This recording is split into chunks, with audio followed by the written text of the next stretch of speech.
الصلاۃ والسلام علیک یا رسول اللہ، الصلاۃ والسلام علیک یا حبیب اللہ، یا ارحم الراحمین، یا ارحم الراحمین، یا ارحم الراحمین۔ حج کا مہینہ ہے، حاجی تیرے در پر چوک در چوک جا رہے ہیں، یا اللہ مجھے بھی اپنے در پر بلا لیجیے نا، یا اللہ مجھے بھی اپنے گھر کا مہمان بنا لیجیے نا، یا اللہ مجھے بھی حج کی سعادت نصیب ہو جائے۔ اے میرے اللہ، میں گناہگار ہوں، بدکار ہوں، سیاہکار ہوں، پر ہوں تیری رحمت کی محتاج۔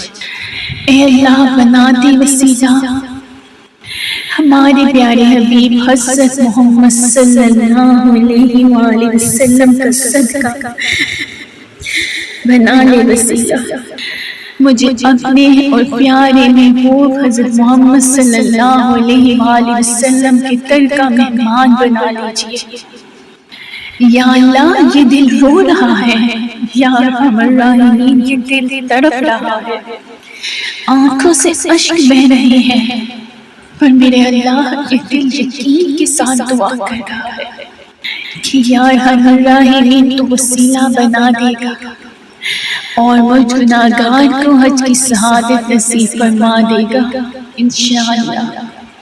یا ارحم الراحمین جتنے بھی مسلمان تیرے گھر پر آنے کو، حج کی سعادت پانے کو تڑپ رہے ہیں، ترس رہے ہیں، تو سب کی دعاؤں کو سن، بے شک تو ہی سننے والا ہے، تو ہی قبول کرنے والا ہے۔ الصلاۃ والسلام علیک یا رسول اللہ، الصلاۃ والسلام علیک یا حبیب اللہ۔